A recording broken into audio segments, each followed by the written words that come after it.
नमस्कार, आज की बात में आपका स्वागत है। आज की बड़ी और सबसे इंटरेस्टिंग खबर यह है कि आज डोनाल्ड ट्रंप अपनी बात से पलट गए। आज अमेरिका के प्रेसिडेंट ने संकेत दिया और कहा कि भारत और पाकिस्तान के बीच सीज फायर उन्होंने नहीं करवाया। ट्रंप ने कहा, मैंने तो दोनों देशों के बीच चल रही प्रॉब्लम को सॉल्व करने की कोशिश की। भारत और पाकिस्तान के बीच झगड़ा बढ़ता जा रहा था। दोनों तरफ से अलग अलग किस्म की मिसाइलें चल रही थी। मुझे लगा यह मामला बढ़ेगा। ट्रंप ने बड़े साफ साफ लहजे में कहा, उनके शब्द ये थे, मैं ये नहीं कहता कि मैंने सीज फायर करवाया, लेकिन मैंने ये प्रॉब्लम सेटल करने में इंडिया और पाकिस्तान की मदद की। इसके बाद ट्रंप ने कहा, मुझे उम्मीद है कि 2 दिन बाद कम से कम यह नहीं होगा कि यह सेटल नहीं हुआ और ये दोनों फिर से लड़ने लगेंगे। हालांकि मुझे लगता है कि यह सेटल हो गया, इसलिए अब ट्रेड की बात करो और ट्रेड करो। ट्रंप ने जो कहा, मैंने एग्जैक्टली वो शब्द आपको बताए। यही बात अब आप उनकी जुबानी सुन लीजिए। I don't want to say I did, but I sure as hell helped. मैं ये नहीं कहूंगा कि मैंने किया, लेकिन मैंने निश्चित रूप से भारत और पाकिस्तान के बीच पिछले सप्ताह बढ़ते तनाव को सुलझाने में मदद की। हालात और अधिक तनावपूर्ण होते जा रहे थे और अचानक आप वहाँ तरह तरह की मिसाइलें देखने लगते, लेकिन हमने इसे सुलझा लिया। मुझे उम्मीद है कि मैं 2 दिन बाद यहाँ से लौटूंगा तो मुझे ये सुनने को नहीं मिलेगा कि ये नहीं सुलझा है। मुझे लगता है कि ये सुलझ गया है। हमने व्यापार पर भी बात की, कहा चलो व्यापार करें, युद्ध नहीं। पाकिस्तान इससे बहुत खुश था, भारत भी इससे बहुत खुश था और मुझे लगता है कि वो अब सही दिशा में बढ़ रहे हैं। डोनाल्ड ट्रंप ने आज वही कहा जो प्रधानमंत्री नरेंद्र मोदी ने कहा था, जो विदेश मंत्री एस जयशंकर ने कहा था, जो हमारी फौज ने कहा था। सीज फायर की रिक्वेस्ट पाकिस्तान के डीजीएमओ से आई थी। सीज फायर ट्रंप ने नहीं करवाया, पर ट्रंप तो कई बार कह चुके थे कि भारत और पाकिस्तान के बीच मैंने सीज फायर करवाया। आज ट्रंप अपनी बात से पलटे। आज ट्रंप वही कहने लगे जो भारत का विदेश मंत्रालय बार बार दोहरा रहा था कि यह बात भारत और पाकिस्तान के बीच हुई, इसमें तीसरा कोई बीच में नहीं था। लेकिन ट्रंप तो ट्रंप है।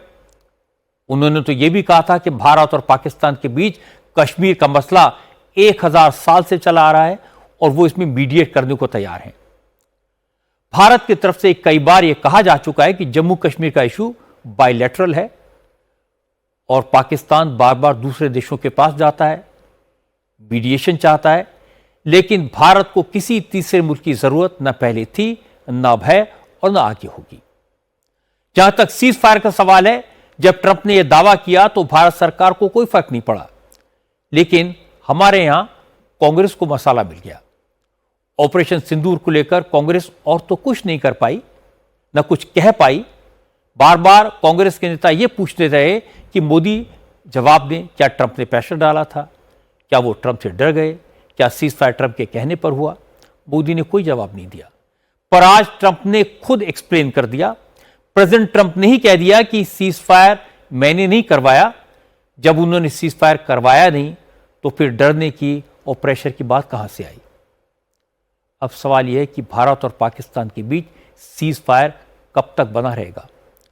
दोनों देशों के बीच एस्केलेशन नहीं होगा तो इसकी कंडीशंस आज विदेश मंत्री एस जयशंकर ने साफ साफ बताई।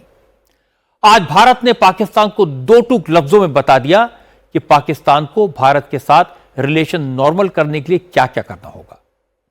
विदेश मंत्री एस जयशंकर ने कहा कि पाकिस्तान को अगर भारत से बात करनी है तो उसे सबसे पहले अपने यहां मौजूद मोस्ट वांटेड आतंकवादियों को भारत को सौंपना होगा। अपने यहां चल रहे आतंकवादी संगठनों के इंफ्रास्ट्रक्चर का सफाया करना होगा और भारत समेत पूरी दुनिया की नजर में यह साबित करना होगा कि पाकिस्तान ने सीमा पार से आतंकवाद को स्पॉन्सर करना बंद कर दिया है। विदेश मंत्री जयशंकर ने कहा, पाकिस्तान के पास उसके यहां रह रहे भारत के मोस्ट वांटेड आतंकवादियों की लिस्ट पहले से मौजूद है। अब इन आतंकवादियों को भारत के हवाले करना होगा। अगर इसमें कोई दिक्कत है तो इस काम में भारत मदद करने के लिए तैयार है। भारत इस इशू पर पाकिस्तान अगर इस इशू पर भारत से बात करना चाहता है तो बात हो सकती है। One, where Pakistan is concerned, our relations, our dealings with them will be bilateral and strictly bilateral. That is a national consensus for many years, and there is absolutely no change in that consensus that dealings with Pakistan will be bilateral. Talks with Pakistan. I think the Prime Minister made it very clear that the only talks with Pakistan will be on terror. That Pakistan has a list of terrorists who need to be handed over. They have to shut down the terrorist infrastructure. They know what to do. We are prepared to discuss with them what is to be done on terrorism. Those are the talks which are feasible. Pakistan को most wanted global terrorist की list कई बार दी जा चुकी है। वैसे तो list देने की कोई जरूरत भी नहीं थी, क्योंकि पाकिस्तान ने ही इन दहशतगर्दों को पाला, पोसा, ट्रेन किया। इन्हीं आतंकवादियों के जरिए भारत के खिलाफ साजिश रची गई, कई बार रची गई। सारे के सारे दहशतगर्द पाकिस्तानी हुकूमत की पनाह में, पाकिस्तानी फौज की हिफाजत में रहते हैं, लेकिन फिर भी भारत ने कई मौकों पर आतंकवादियों की लिस्ट पाकिस्तान को सौंपी। हालांकि ऑपरेशन सिंदूर के दौरान इस लिस्ट में से दो बड़े नाम तो कम हुए। यूसुफ अजहर और रऊफ असगर की मौत कन्फर्म हो गई। हो सकता है ऑपरेशन सिंदूर के दौरान मारे गए 100 दहशतगर्दों में कुछ और नाम ऐसे हों जो भारत की तरफ से दी गई लिस्ट में पहले से हों, लेकिन फिलहाल जो आतंकवादी पाकिस्तान में छुपे हैं उनमें 1993 के मुंबई धमाकों के मुजरिम दाऊद इब्राहिम और छोटा शकील से लेकर 26/11 के मुंबई हमलों के गुनहगार हाफिज सईद, साजिद मीर, जकीउर रहमान लखवी, खालिस्तानी आतंकी हरविंदर सिंह रिंदा, हिजबुल मुजाहिदीन का सरगना सैयद सलाउद्दीन, 2001 के पार्लियामेंट अटैक और 2019 के पुलवामा हमले और 2016 के पठानकोट हमले का मोस्ट वांटेड मसूद अजहर शामिल है। भारत के ये सारे मोस्ट वांटेड आतंकवादी लाहौर, सियालकोट, कराची, रावलपिंडी और पीओके में देखे गए हैं। पाकिस्तान को अच्छी तरह पता है कि उसके पाले हुए ये आतंकवादी कहां मौजूद हैं। एस जयशंकर ने आतंकवादियों की जो लिस्ट पाकिस्तान को दी है, उसे देखकर वहां के हुक्मरानों की नींद उड़ जाएगी। जयशंकर ने पाकिस्तान की उस रग पर हाथ रख दिया जहां सिर्फ छूने से भी पाकिस्तान बिलबिलाने लगता है, उसे बहुत दर्द होता है। सैकड़ों बम जो दर्द नहीं दे सकते, वो दर्द आज भारत के विदेश मंत्री ने दे दिया। पाकिस्तान अगर आतंकवादियों को भारत के हवाले कर देता है तो पूरी दुनिया के सामने एक्सपोज हो जाएगा। यह साबित हो जाएगा ये टेररिस्ट पाकिस्तान की पनाह में थे। अगर पाकिस्तान इन आतंकवादियों को भारत के हवाले नहीं करता तो भारत एक बार फिर घर में घुसकर मारेगा। इन आतंकवादियों को पाकिस्तान ने जहां भी छुपाया होगा, सीमा पार करके वहां से ढूंढ कर निकालेगा और भारत पूरी दुनिया को दिखाएगा कि पाकिस्तान आतंकवाद की फैक्ट्री चलाता है, दहशतगर्द मैन्युफैक्चर करता है और उन्हें पूरी दुनिया में सप्लाई करता है। आतंकवाद को लेकर भारत के इरादे क्या हैं, यह आज रक्षा मंत्री राजनाथ सिंह की हुंकार में भी सुनाई दिया। ऑपरेशन सिंदूर की कामयाबी के बाद आज पहली बार रक्षा मंत्री राजनाथ सिंह श्रीनगर पहुंचे। Army chief general Upendra Dwivedi Kashmir में एलओसी के करीब फॉरवर्ड लोकेशन पर थे। बीएसएफ के डीजी जम्मू में सरहद पर तैनात जवानों से मिले। रक्षा मंत्री राजनाथ सिंह ने श्रीनगर के बादामी बाग कैंटोनमेंट में जवानों से मुलाकात की। पाकिस्तान की तरफ से दागे गए मोर्टार और शेल्स का मलबा देखा। इसके बाद सेना के अफसरों से बॉर्डर पर सुरक्षा के इंतजामात और सेना की तैयारी की पूरी डिटेल ली। इसके बाद राजनाथ सिंह जवानों के बीच पहुंचे, उनके साथ तस्वीरें खिंचवाई, जिससे जवानों का जोश डबल हो गया और जवानों ने भारत माता की जय और वंदे मातरम के जोरदार नारे लगाए।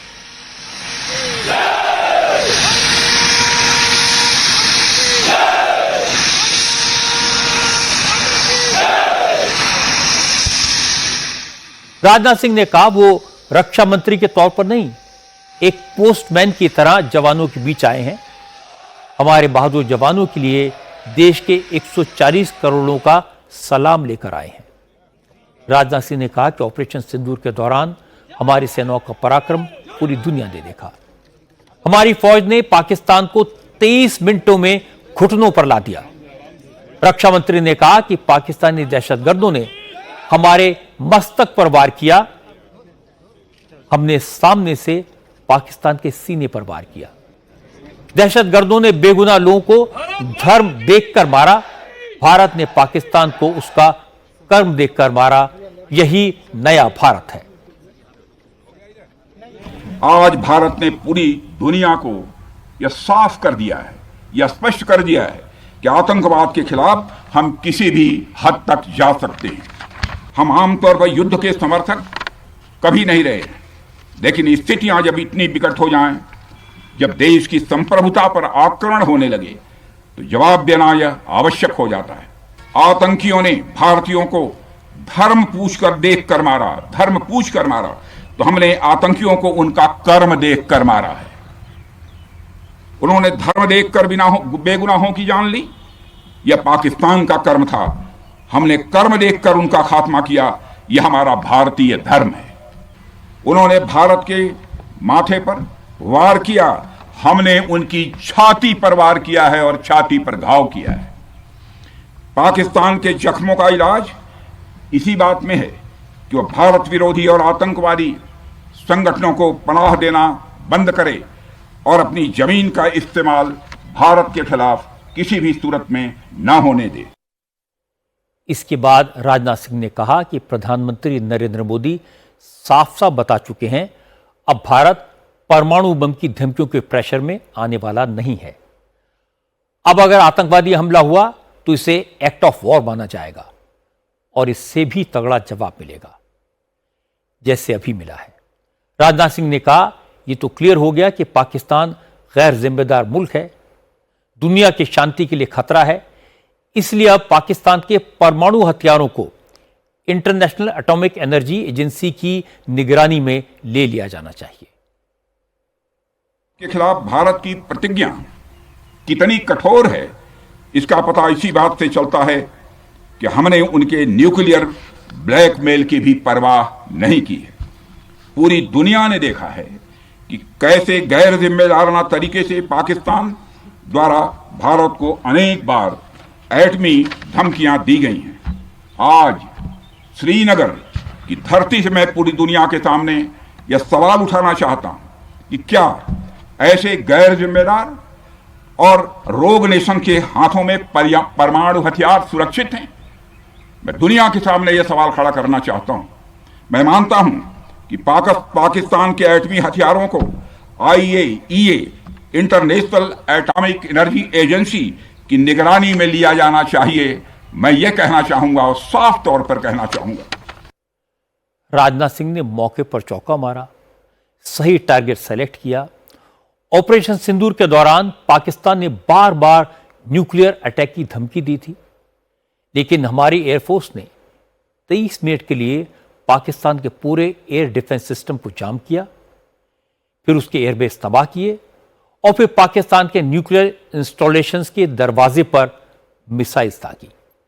पाकिस्तान को मैसेज दे दिया कि वो अपने परमाणु बमों की धमकी न दे, अगर गड़बड़ी की तो ये परमाणु बम पाकिस्तान को ही कब्रिस्तान बना देंगे, क्योंकि भारत की मिसाइल्स का अगला निशाना पाकिस्तानी न्यूक्लियर इंस्टॉलेशंस भी हो सकते हैं।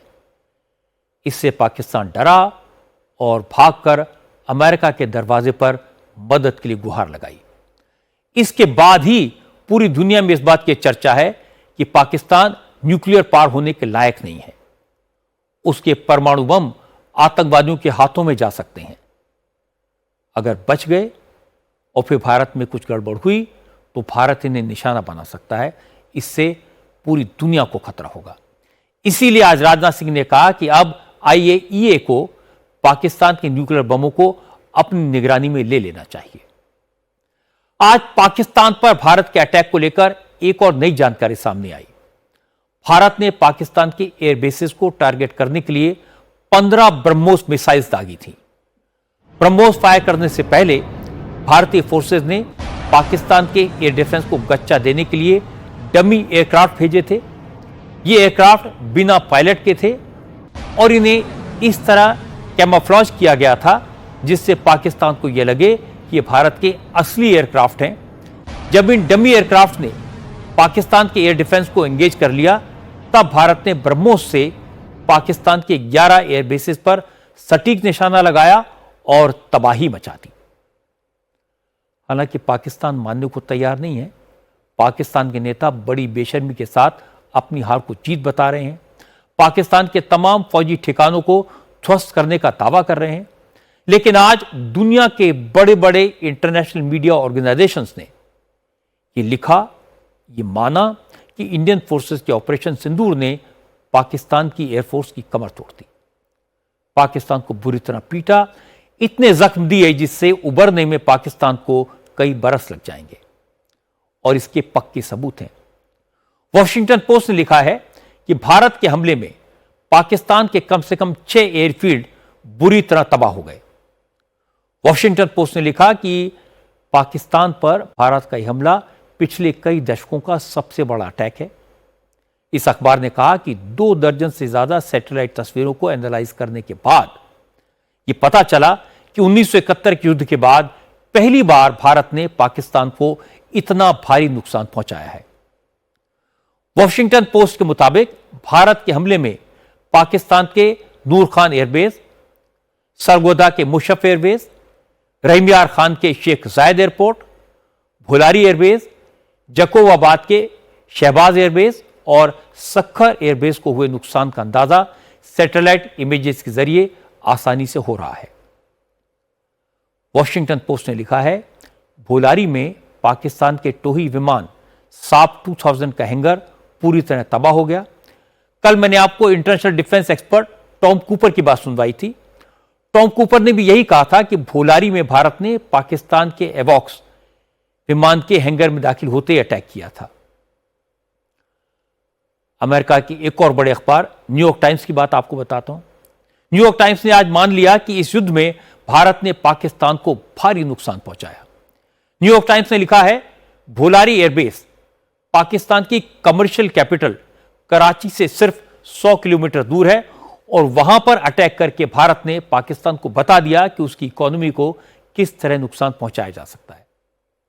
न्यूयॉर्क टाइम्स के मुताबिक नूर खान एयरबेस पर अटैक करके भारत ने पाकिस्तान को इससे भी बड़ा मैसेज दिया, क्योंकि नूर खान एयरबेस पाकिस्तान के प्रधानमंत्री आवास से केवल 15 मील की दूरी पर है। इस एयरबेस के करीब पाकिस्तानी फौज का हेडक्वार्टर है।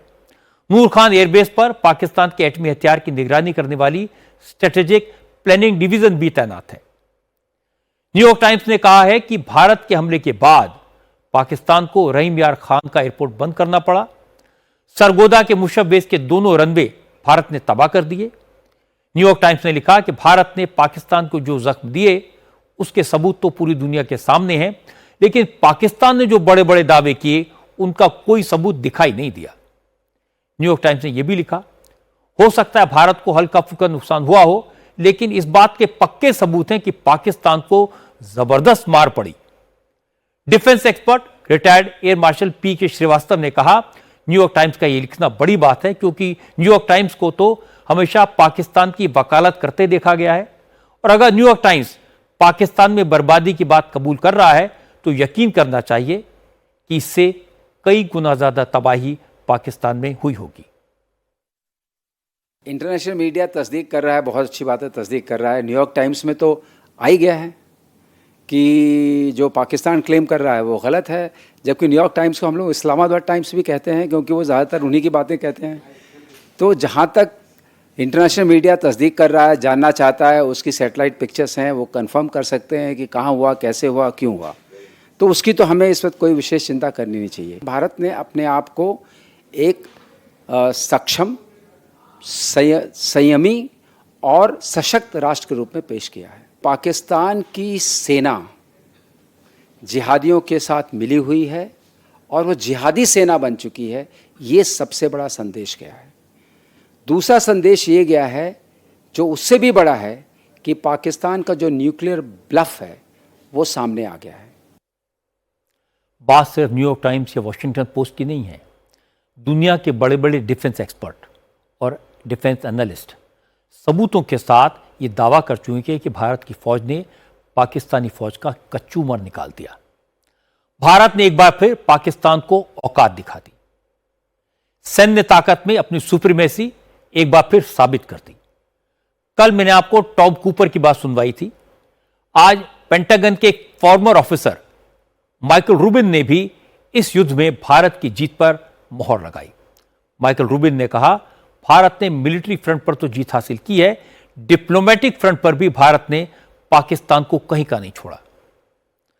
माइकल रूबिन ने कहा, पाकिस्तान तो हार में भी जीत तलाशने में माहिर है।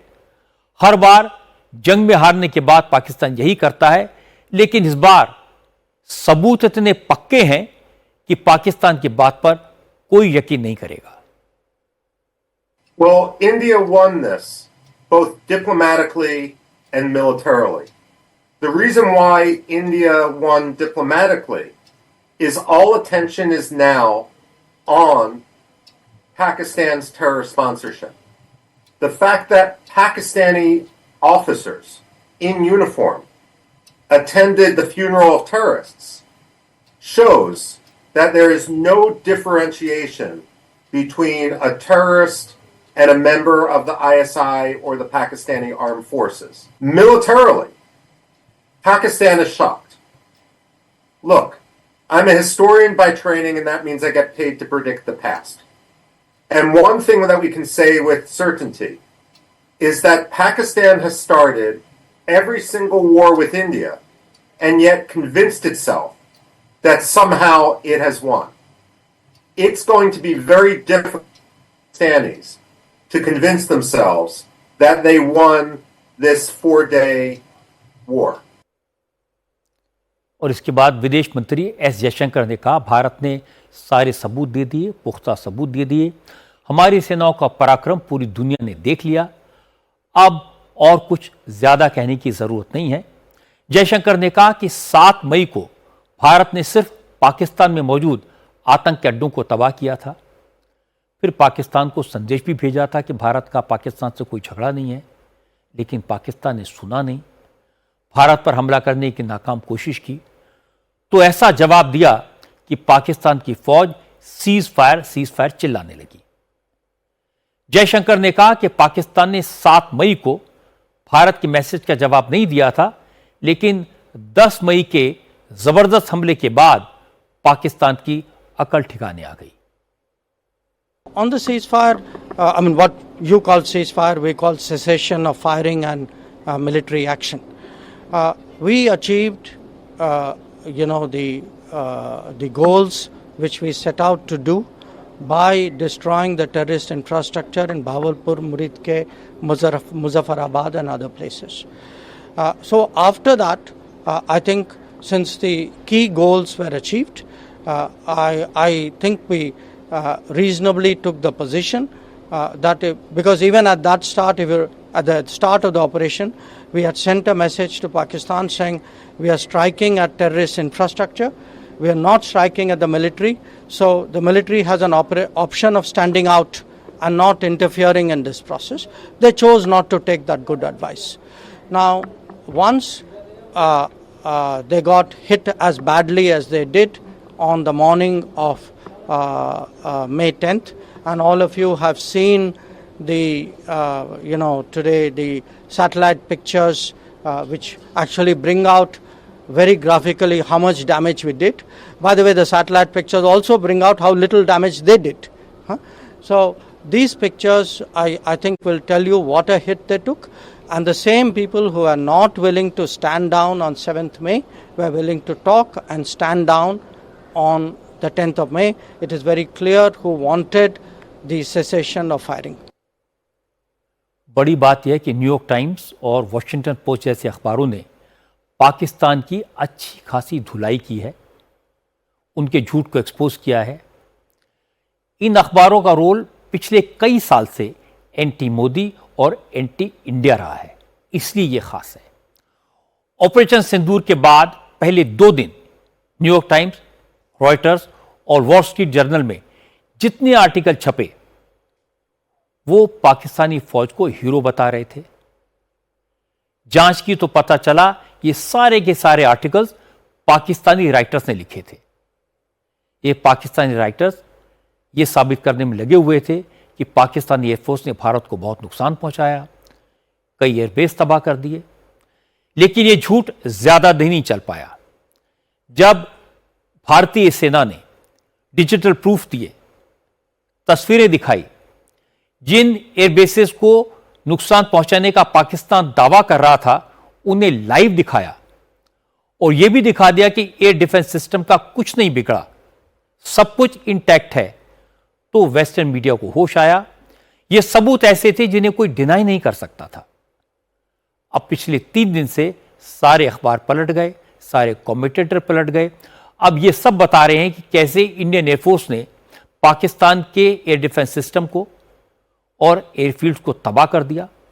अब ये अखबार बता रहे हैं कि कैसे पाकिस्तान दुम दबाकर भागा और सीज फायर करवाने के लिए इधर उधर दूसरे देशों के पास दौड़ा दौड़ा गया। इसे कहते हैं झूठ के पाव नहीं होते। पाकिस्तान ने झूठ तो बोला, लेकिन वो झूठ ज्यादा दिन टिका नहीं। अब मैं आपको शहबाज शरीफ और आसिम मुनीर की वो तस्वीरें दिखाता हूं जो आज उन्होंने कबाड़ और मलबे के ऊपर खड़े होकर खिंचवाई। और मजे की बात है कि पाकिस्तान के नेता इतने बेशर्म हो गए हैं कि मार खाने के बाद भी पब्लिक के सामने हंसते नजर आए। पाकिस्तान के वजीर आजम Shahbaz Sharif, army chief general Asim Munir और पाकिस्तान की एयरफोर्स के प्रमुख air chief marshal Zaheer Babar ये सियालकोट पहुंचे। सियालकोट के एयर डिफेंस सिस्टम को तो हमारी एयरफोर्स ने तबाह कर दिया था, इसलिए शहबाज शरीफ का प्लेन इस एयरबेस पर लैंड तो नहीं कर सकता था। तो शहबाज शरीफ एयरपोर्ट कार से पहुंचे। सियालकोट में पाकिस्तान के प्राइम मिनिस्टर के लिए एक खास नुमाइश लगाई गई थी।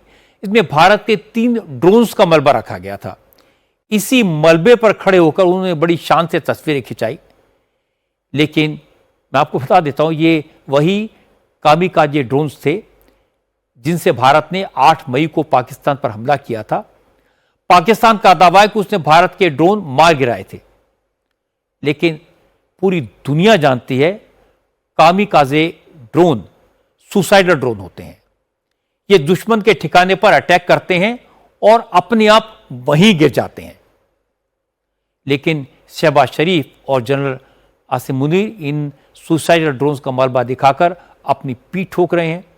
लेकिन पाकिस्तान के लीडर्स, वहां के डिफेंस एक्सपर्ट्स और पाकिस्तान की जनता शहबाज शरीफ और जनरल मुनीर से पूछ रही है, ड्रोन्स तो ठीक हैं, इस बात का एक सबूत तो दिखाओ कि पाकिस्तान ने भारत के एयरबेस तबाह किए। इस बात का एक प्रूफ तो दिखाओ कि भारत के फौजी ठिकानों को बर्बाद किया। जो पीआर होती है वो ऐसे होती कि हमने क्लेम किया था कि हमने उधमपुर बेस को तबाह कर दिया। किया होगा, कुछ ना कुछ हिस्सा नुकसान भी पहुंचाया होगा, लेकिन आप गौर कीजिए कि मोदी सबसे पहले उधमपुर ही पहुंचा और उसने वहीं पर पूरी बेस भी दिखाई पूरी दुनिया को, और वहां खड़े होकर उन्होंने नारे भी मारे। ये होती है पीआर। ये कोई मैं उनकी बेजा तारीफ नहीं कर रहा, लेकिन मैं आपको सिर्फ ये बता रहा हूं कि इसको कहते हैं सटल मैसेजिंग। क्या उन्होंने जवाब भी दे दिया और कहा भी नहीं। जवाब ये दिया कि उधमपुर पूरी तरह से तबाह नहीं हुई, ये हम खड़े, हम जाके टैंक पे चढ़ गए, क्योंकि हमने टैंक को क्रेडिट देना है, हमने जहाज को नहीं देना। हमने हर सूरत तमाम का तमाम क्रेडिट जो है ना, टैंक में से भले को गोला फायर हुआ है इस दफा या नहीं, लेकिन क्रेडिट हमने टैंक के गले में डालना है। हमने किसी सूरत F-17 के गले में नहीं डालना है, या रफीकी एयरबेस या किसी और एयरबेस पर नहीं डालना, वरना तो हम सारे मिलके जो स्क्वाड्रन लीडर थे उनके जनाजे पे चले जाते। हम में से आज जितने भी टैंकों के ऊपर चढ़े थे, एक ने भी अभी तक स्क्वाड्रन लीडर साहब का ना जनाजा पड़ा है, ना हमने जाकर उनकी वालदा के साथ फातिहा खानी की कोई वीडियो जारी की है या उनके घर वालों के साथ, क्योंकि उधर क्रेडिट हमने देना नहीं। हमें मसला है, उधर क्रेडिट दे दिया तो फिर तो मसला खराब हो गया। तो इसलिए आज ये टैंकों के ऊपर हमने घास शास बांध के वहां पर हमने बाजू ऊपर करके नारे शारे फुल मारे और हमने खूब क्रेडिट समेटने की कोशिश की। पाकिस्तान के डिफेंस एक्सपर्ट कमर चीमा ने भी कहा, भारत ने पाकिस्तान की जो पिटाई की उसके सबूत तो पूरी दुनिया देख रही है, बार बार देख रही है। वहीं पाकिस्तान की एयरफोर्स और आर्मी अपनी जीत का जो क्लेम कर रहे हैं, इसके एविडेंस कहीं नहीं दिखे। पीछे क्या रह गया है? आपके घर के अंदर उन्होंने हमला किया है और पाकिस्तान में आप कहते हैं हमने बात। मोदी साहब कामयाब है भाई, वो 100% कामयाब है। He is 200% successful. याद रखें इस चीज को, 200% सक्सेसफुल है मोदी साहब। और यहां पे ये जो कंफ्यूज लीडरशिप है, इसका क्या करना है? इस कंफ्यूज लीडरशिप का हमने क्या करना है? आई डोंट नो, मुझे नहीं पता इस कंफ्यूज लीडरशिप का क्या करना है, या ये कंफ्यूज लीडरशिप क्या करेगी। I have no idea. ठीक है ना जनाब। लास्ट टाइम वो कहते थे जी कि हमने, पाकिस्तान ने ये कहा लास्ट टाइम कि जी ये हमारे कवे चिड़ियां मार के चले गए। इस दफा उन्होंने कहा हम आपके कवे चिड़ियां नहीं मारेंगे, हम आपके बंदे मारेंगे। This is what they said. So Modi ने बेसिकली एक बैरियर तोड़ा है। पाकिस्तान के फ्रीलांस जर्नलिस्ट अहमद नूरानी ने कहा कि इस बार भारत की एयरफोर्स पाकिस्तान पर जिस तरह डोमिनेट कर रही थी, उतना तो 1971 की युद्ध में भी नहीं किया गया। अहमद नूरानी ने कहा कि पाकिस्तान भारत से छोटा मुल्क है और उसको इस बात को मान लेने में शर्म नहीं करनी चाहिए कि उसने भारत पर अटैक करके गलती की, जिसका उसे भारी खामियाजा भुगतना पड़ा। जब ये तय पा गया कि डीजीएम लोग कॉल करेंगे और इतने बजे जो है वो जंगबंदी होगी, वो जो टाइम तय हुआ उससे 5-10 मिनट पहले भारत ने इतने खतरनाक हमले किए पाकिस्तानी एयरबेसेस के अंदर, पाकिस्तान की तरफ शहादतें हुई। बहुत खौफनाक था ये सारा मंजर।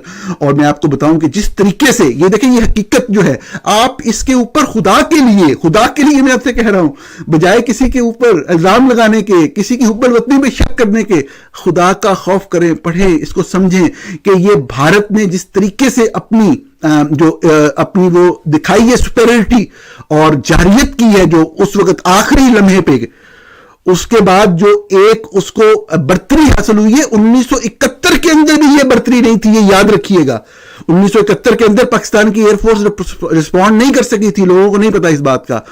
मशरकी पाकिस्तान वाला किस्सा और है, मगरबी पाकिस्तान के ऊपर भी पूरा भारतीय त्यारों का राज था यहां पे, लेकिन इस लेवल की सुपेरियरिटी उस वक्त भी वो एस्टेब्लिश नहीं कर सके थे जिस तरह अब प्रिसीजन के साथ एक्यूरेट उन्होंने वहां पे अटैक किए हैं। ये बड़ी खतरनाक बात है। पाकिस्तान में ऐसे बहुत सारे लोग हैं जो अपनी फौज के दावों पर सवाल उठा रहे हैं, जो कह रहे हैं कि भारत ने तो पाकिस्तान का हर हमला नाकाम कर दिया, वहीं पाकिस्तान की एयरफोर्स भारत की मिसाइल्स को नुकसान पहुंचाने से नहीं रोक पाई। ने कहा कि हमने कुछ नहीं किया, जिस तरह वो हमेशा कहते हैं, हमारा तो टेररिज्म से कोई लेना देना ही नहीं है, तो हम आपका मुंह तोड़ जवाब देंगे। तो पाकिस्तान ने ड्रोन फेंके, टर्किश सबको पता है, लेकिन पाकिस्तान ने एक्नॉलेज नहीं किया। इंडिया ने उनको इंटरसेप्ट कर लिया, फिर उसके बदले में इंडिया ने ड्रोन्स मारे पाकिस्तान में, जो हमने देखे लाहौर में गिरे, और बल्कि ऐसी वीडियोस बहुत सारी हैं। पाकिस्तान ने जो ड्रोन्स फेंके इंडिया के ऊपर, वो इंटरसेप्ट हो रहे थे, लेकिन पाकिस्तान का इंटरसेप्शन सिस्टम कोई भी नहीं था जो इंटरसेप्ट नहीं हो रहे थे। तो इसीलिए इनको पता था इस बात का, शायद इंडिया हमारे जो ड्रोन्स है उनको इंटरसेप्ट कर लेगा, इसलिए हमने ऑफिशियली अनाउंस नहीं करना कि हमने इंडिया के जो उन्होंने आपके दहशतगर्दी के ठिकानों पे मुरीद के और भावलपुर में मसूद अजहर की मदरसे में जो हमले किए, उसका हम जवाब दें। अब शहबाज शरीफ भी क्या करें, उनके पास तो किसी सवाल का जवाब है नहीं। आर्मी ने उन्हें कुछ बताया नहीं, कोई प्रूफ दिखाया नहीं। जब भारत को कोई नुकसान नहीं हुआ तो शहबाज शरीफ सबूत कहां से लाएं? लेकिन पाकिस्तान की फौज का मोराल बढ़ाना है, पाकिस्तान के अवाम की नाराजगी को कम करना है, इसलिए सबके सामने शहबाज शरीफ पाकिस्तान की जीत के दावे कर रहे हैं, जनरल आसिम मुनीर की पीठ ठोक रहे हैं और पर्दे के पीछे चुपके भारत से समझौता करने की कोशिश कर रहे हैं। पाकिस्तान सरकार ने भारत को चिट्ठी लिखकर सिंधु समझौते को रद्द करने के फैसले पर फिर से विचार करने की अपील की है। पाकिस्तान के water resource secretary Syed Ali Murtaza ने भारत सरकार को जो चिट्ठी लिखी है, उसमें कहा है कि सिंधु समझौते की जिन शर्तों पर भारत को एतराज है,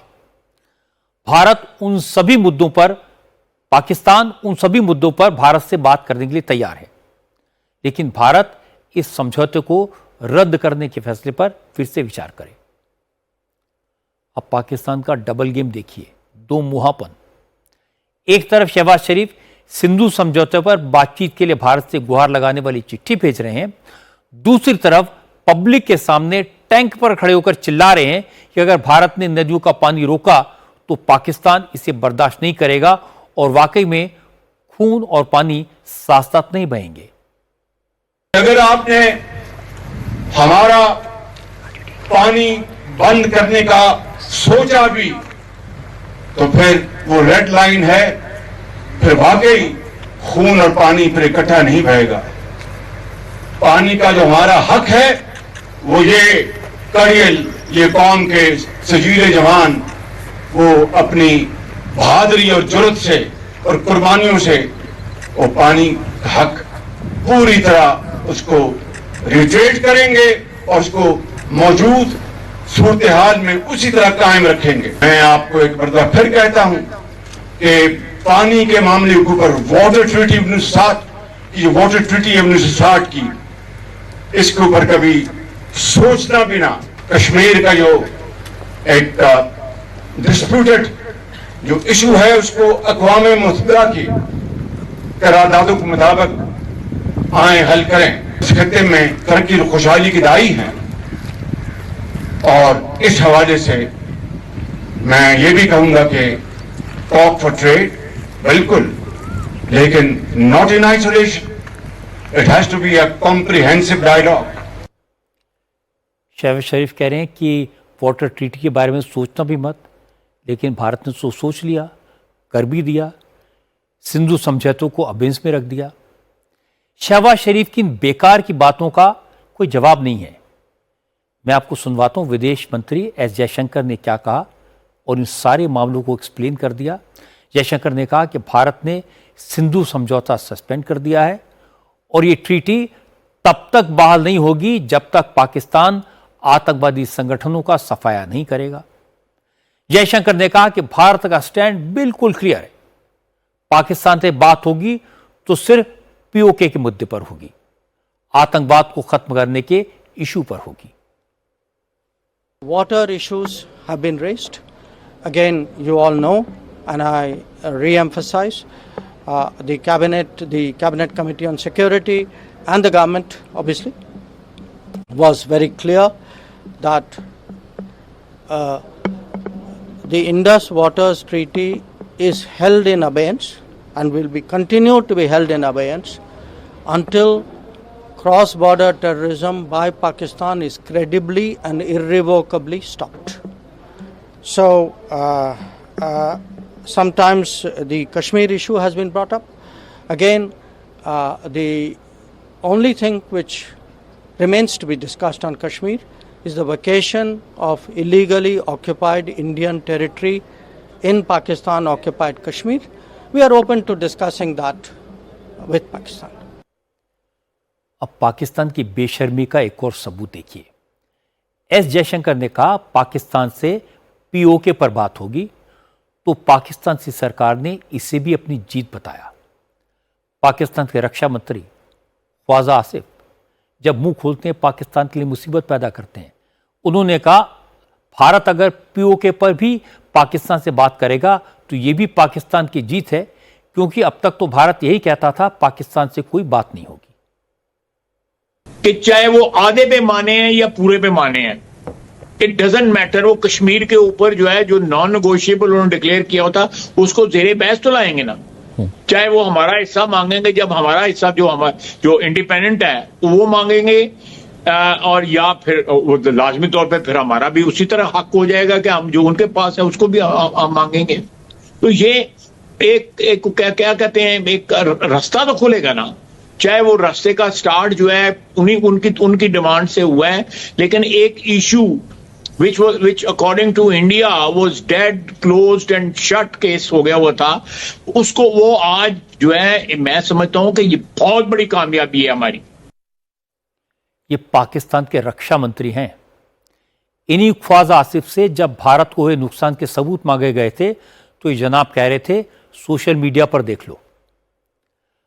अब भारत ने साफ कर दिया कि पाकिस्तान से बात होगी तो सिर्फ पीओके के मुद्दे पर होगी, और पाकिस्तान ने कश्मीर के जिस हिस्से पर गैर कानूनी कब्जा किया हुआ है वो उसे छोड़ना होगा। ख्वाजा आसिफ इसे पाकिस्तान की जीत बता रहे हैं। इससे पाकिस्तान की लीडरशिप की मानसिक स्थिति क्या है इसका अंदाजा लगाया जा सकता है। लेकिन अब भारत बिल्कुल क्लियर है, पाकिस्तान को अगर पानी लेना है तो दो काम करने होंगे। पहला, पाकिस्तान में मौजूद आतंकवादियों को भारत को सौंपना होगा। उनके नाम, पहचान, पते, ठिकाने सब भारत के पास हैं। आप उन्हें ढूंढकर नहीं निकालोगे तो यह काम भारत को करना पड़ेगा। मिसाइल्स पर आतंकवादियों का नाम और पता लिख दिया गया है। ये तैयार हैं, एक इशारे पर उन्हें मिट्टी में मिला दिया जाएगा और ये हमने करके दिखाया है। दूसरी बात, पीओके वापस करो। पाकिस्तान ने कश्मीर के जिस हिस्से पर कब्जा किया हुआ है उसे चुपचाप भारत को लौटा दिया जाए। इसके बाद पानी मिलेगा, वरना खून की नदियां बहेंगी। ये नए भारत का संकल्प है। पाकिस्तान की सरकार और वहां की फौज अभी तक आतंकवादियों की कब्रों पर फूल चढ़ा रही है। दूसरी तरफ हमारे यहां कश्मीर में दहशतगर्दों को कब्रिस्तान पहुंचाने का सिलसिला जारी है। आज पुलवामा के त्राल में सिक्योरिटी फोर्सेज ने 3 आतंकवादियों को ढेर कर दिया। सुरक्षा बलों को इंटेलिजेंस इनपुट मिला था कि जैश ए मोहम्मद के कुछ हार्डकोर टेररिस्ट त्राल के आउटस्कर्ट्स में हैं। इसके बाद पूरे इलाके को घेरा गया, सर्च ऑपरेशन चला। ड्रोन के जरिए आसमान से इलाके की रैकी की गई तो एक अंडर कंस्ट्रक्शन मकान में 3 आतंकवादी दिखाई दिए। जवानों ने दहशतगर्दों को चैलेंज किया, उन्हें सरेंडर करने को कहा, लेकिन आतंकवादियों ने फायरिंग शुरू कर दी। जवाबी कार्रवाई में 3 दहशतगर्द मारे गए। इनकी पहचान आसिफ अहमद शेख, आमिर नजीर वानी और यावर अहमद भट्ट के तौर पर हुई है। ये तीनों त्राल के ही रहने वाले थे। और बड़ी बात यह कि हमारी सिक्योरिटी फोर्सेज ने इन आतंकवादियों को सरेंडर करने का पूरा मौका दिया। ड्रोन कैमरे में आतंकवादी दिखे, इनकी पहचान की गई। इनमें से एक आमिर नजीर वानी की मां से उसकी बात करवाई गई। उसे भरोसा दिलाया गया कि वो सरेंडर कर दे तो उसकी जान बच सकती है। ये आगे आने से डर रहे हैं। लेकिन आमिर ने कहा, सेना को आने दो, फिर देखूंगा क्या करना है। और इस दौरान एक और आतंकवादी उमर की बहन आमिर से पूछती है उसका भाई कहां है, लेकिन आमिर ने कोई जवाब नहीं दिया और फिर फोन कॉल को डिस्कनेक्ट कर दिया। ये वीडियो आपको दिखाता हूं, आपको अंदाजा लगेगा। मैंने उनसे कहा, आओ आओ आगे आ जाओ। सुरक्षा बलों ने वहां से बोला, ये कौन है? मैंने कहा, ये पाक फ्रेंड है। अरे कहाँ है मेरा भाई, इसको कहो जरा दरवाजा खोले। ये आगे आने से डर रहे हैं। मत करो चिंता, अल्लाह रखवाली करेगा। अभी जो आपने देखा वो भारत की फौज के इंसानियत के जज्बे को दिखाता है। कश्मीर के जो नौजवान गलत रास्ते पर चले गए हैं, उन्हें समझाने की कैसे कोशिश की जाती है। उनकी माँ से, बहन से, पिता से, भाई से बात करवा के उन्हें सरेंडर कराने की पूरी कोशिश की जाती है।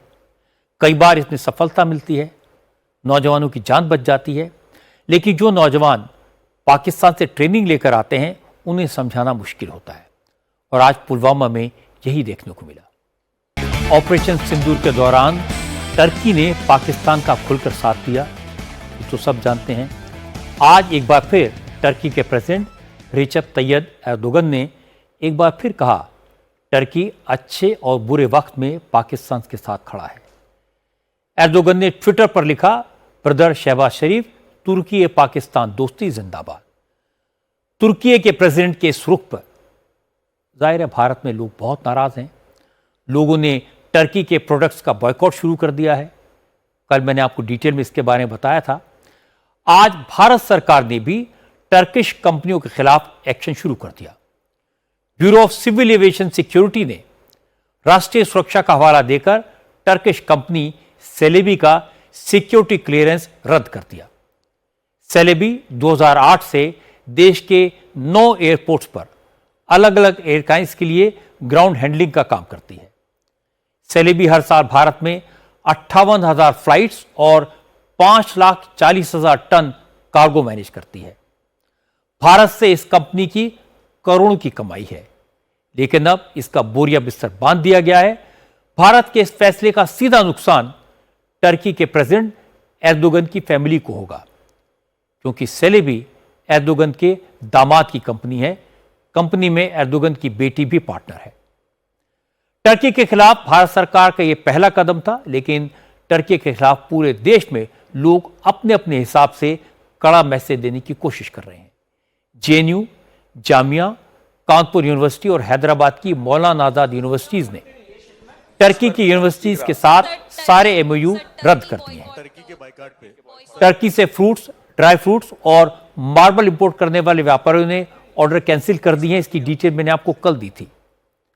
लेकिन हमारी कांग्रेस पार्टी अभी भी कंफ्यूज्ड है। कांग्रेस के नेताओं को समझ नहीं आ रहा कि टर्की का विरोध करें या नहीं करें। इसलिए जब जयराम रमेश और पवन खेड़ा से इसके बारे में सवाल पूछा गया, दोनों ने माइक एक दूसरे की तरफ खिसका दिया, फिर भी जवाब किसी ने नहीं दिया। टर्की के बायकॉट पे सर क्या कांग्रेस पार्टी उसका समर्थन करती है ये क्षेत्र में? इस पर भी हम शीघ्र आपसे जरूर मुखातिब।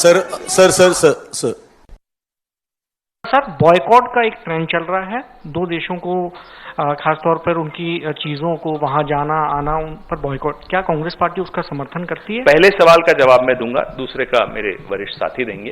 टर्की बॉयकॉट, टर्की के बायकॉट पे सर क्या कांग्रेस पार्टी उसका समर्थन करती है ये क्षेत्र में? इस पर भी हम शीघ्र आपसे जरूर मुखातिब। तस्वीरें सब कुछ कह देती हैं। ये तो कोई सीक्रेट नहीं है कि ये टर्की ने पाकिस्तान को ड्रोन दिए, हथियार दिए जो भारत पर फायर हुए। टर्की ने पाकिस्तान को दोस्त कहा, याराना निभाया। क्या ये देखकर हर भारतीय के दिल में आग नहीं लगेगी?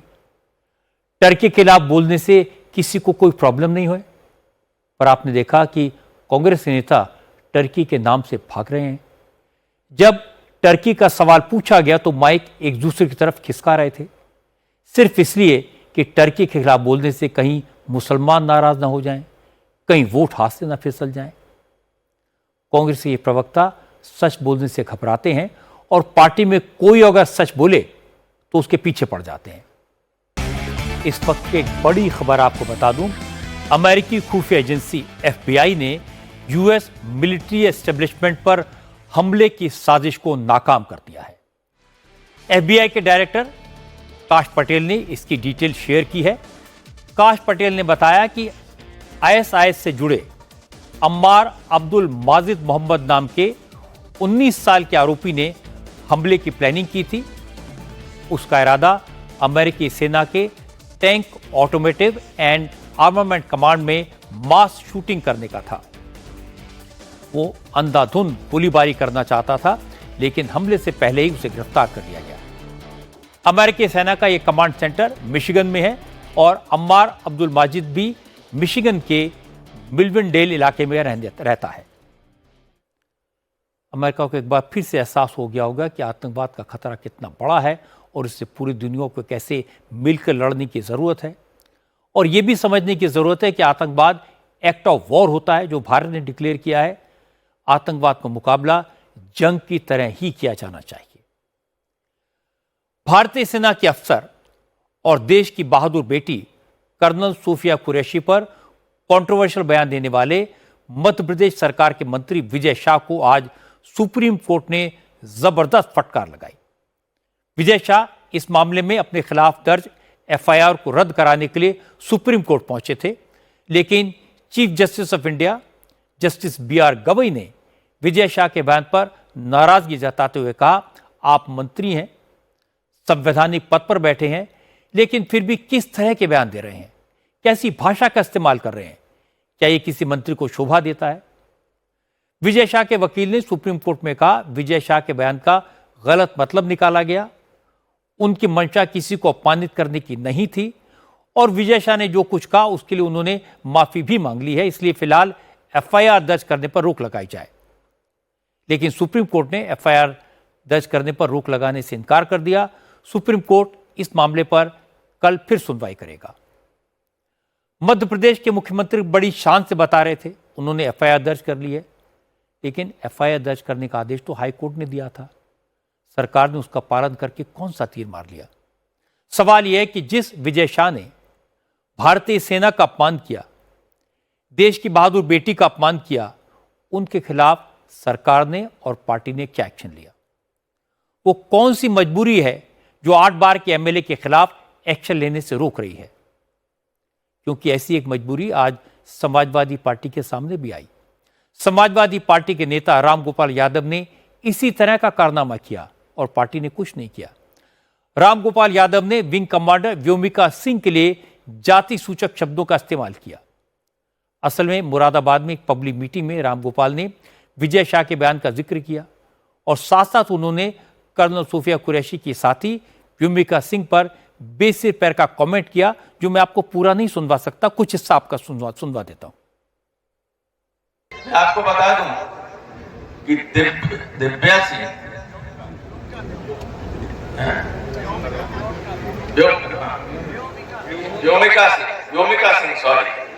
व्योमिका सिंह हरियाणा की जाकर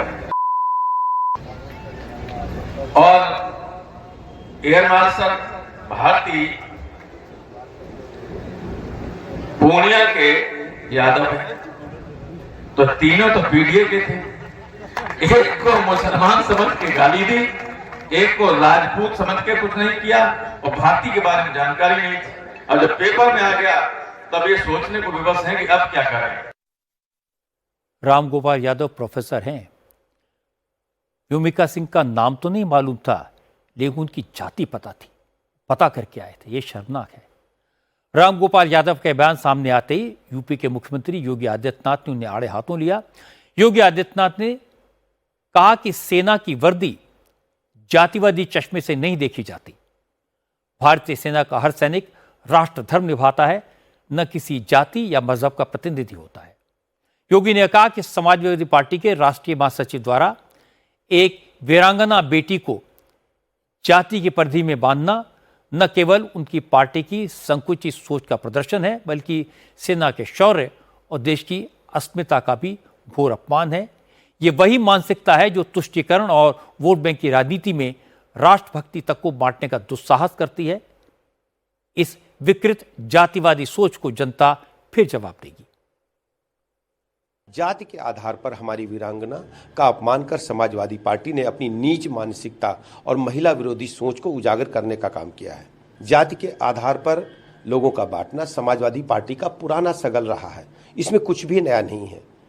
विंग कमांडर व्योमिका सिंह को उनके जाति के आधार पर नीचा दिखाने की कोशिश करना एक अफसर का नहीं, पूरे दलित समाज की प्रतिभा, परिश्रम और सम्मान पर हमला है। समाजवादी पार्टी का बयान पीडीए की उस विकृत सोच का पर्दाफाश है जो दलितों को सिर्फ वोट बैंक मानती है, उनका सम्मान करना नहीं जानती। समाजवादी पार्टी को पूरे समाज से, पूरे प्रदेश से, पूरे देश से माफी मांगनी चाहिए। मुझे तो हैरानी इस बात की है कि आर्मी और एयरफोर्स की जिन दोनों बेटियों कर्नल सोफिया कुरैशी और विंग कमांडर व्योमिका सिंह पर पूरे देश को नाज है, लोग उनकी तारीफ करते नहीं थक रहे, उन्हें लेकर ऐसी घटिया बयानबाजी क्यों हो रही है? ऐसे शर्मनाक बयान देकर सेना का अपमान क्यों किया जा रहा है? ताज्जुब की बात यह है कि बीजेपी को कोसने के चक्कर में समाजवादी पार्टी वाले कुछ भी बोल रहे हैं। आज अखिलेश यादव ने यही किया। उन्होंने कह दिया बीजेपी पूरे देश में तिरंगा यात्रा निकाल रही है, लेकिन जश्न जीत का होना चाहिए, सीज फायर का नहीं। अखिलेश यादव के कहने का मतलब यह था कि सीज फायर हुआ है, इसमें जश्न किस बात का? जश्न जीत का होता है, सीज का नहीं। दुनिया में कहीं नहीं देखा होगा आपने कि सीज का जश्न मनाया जा रहा हो। ये भारतीय जनता पार्टी के लोग आखिरकार किसको धोखा देना चाहते हैं? जनता को भ्रमित करना चाहते हैं। लेकिन इस जनता जागरूक है, समझदार है और इस बार इनका सबक सिखाने का काम भी करेंगे। जनता वाकई में जागरूक है, जनता वाकई में समझदार है, जनता तिरंगे के साथ है, देश की फौज के साथ है और जनता को देश की फौज की कार्रवाई पर, देश की फौज की सफलता पर नाज है। और अखिलेश यादव को ये समझना चाहिए कि पूरी दुनिया के बड़े बड़े डिफेंस एक्सपर्ट्स ये बता रहे हैं, जिनके बहुत सारे सबूत आज मैंने आपको दिखाए हैं, कि भारतीय सेना ने किस तरह की विजय हासिल की, किस तरह से अपने टारगेट को हासिल किया। ये प्रोफेशनल और प्रिसाइज एक्शन था जिस पर सबको गर्व होना चाहिए। जहाँ तक रामगोपाल यादव की बात है, उनके कमेंट की बात है, प्रोफेसर हैं, पढ़े लिखे हैं, मुझे उनसे कतई उम्मीद नहीं थी कि वो देश की सेना के अफसरों की जाति ढूंढने निकल पड़ेंगे। प्रोफेसर साहब ने आर्मी और एयरफोर्स के अफसरों की जाति पर अपना ज्ञान दिखाया, दुनिया को बताया कि जिसे आप राजपूत या ब्राह्मण समझ रहे हैं, उनकी असली जाति क्या है। मुझे लगता है कि ये मानसिकता अच्छी नहीं है, ये उसी तरह की बददिमागी है जिसका परिणाम बीजेपी के मंत्री भोग रहे हैं। उनके सिर पर तलवार लटकी है। रामगोपाल के बयान की घोर निंदा की जानी चाहिए, क्योंकि वो तो पढ़े लिखे हैं। मैं उनसे और बाकी नेताओं से यही कहना चाहता हूं, जब सेना की बात करें तो उनके शौर्य और पराक्रम की बात करें, उनकी जाति और धर्म की बात ना करें। जब देश की सेना की बात करें तो उनके बलिदान और शहादत को याद रखें। ये आपके लिए और सबके लिए अच्छा होगा।